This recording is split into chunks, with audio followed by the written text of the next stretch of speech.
Give it to me like.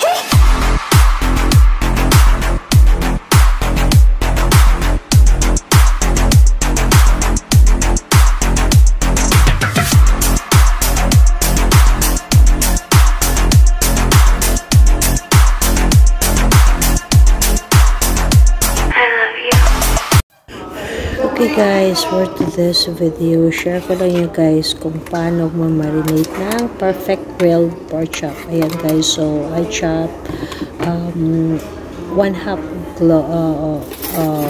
parang ano lang siya guys, 8 cloves of garlic. Ayan, so nalagay ko na siya sa mixing bowl.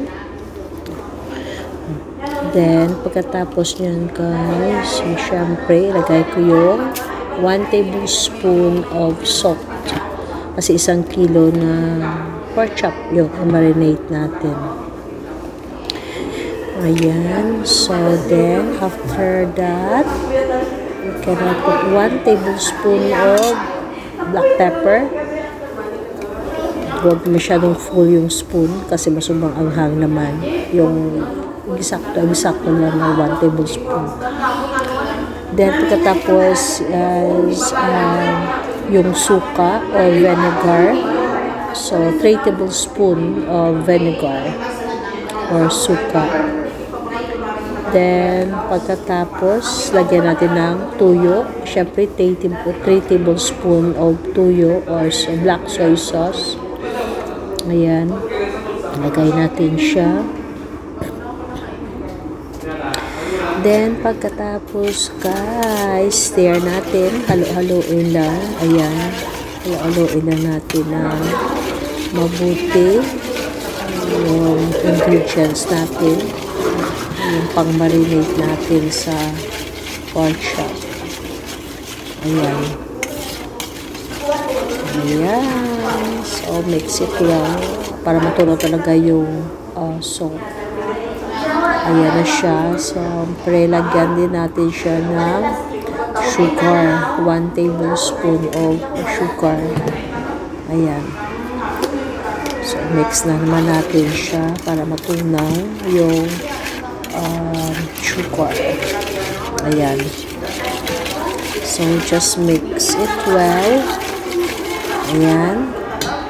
Hanggang matunaw yung asin at saka asukal. Then, pagkatapos niyan guys, syempre, you know what to do is ilagay na natin yung syempre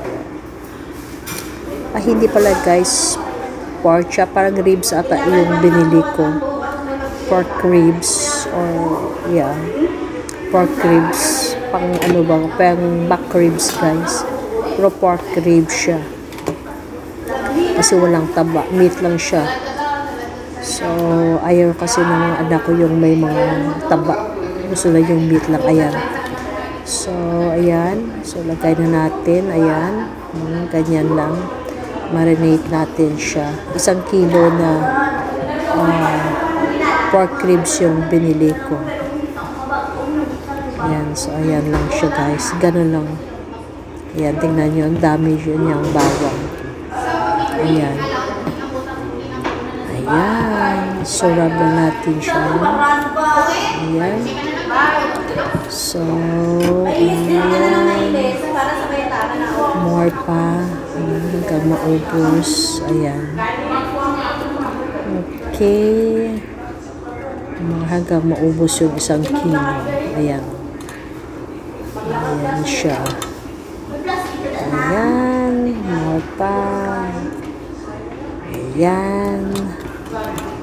So, hanggang maubos siya. Ayan na. So, ayan. Okay. Rub lang siya. So, ayan na guys. Ayan na lahat. So, marinate lang yan guys for overnight. Then, pagka next day, pwede mo na siyang lutuin. Ayan. So, thank you for watching guys. Just sharing how to marinate the perfect pork ribs. Ayan. So, thank you so much. Shout out to Don Badong, Mixlock, and Bass Traveler Official, and to all my team Vertex Family. Bye, guys!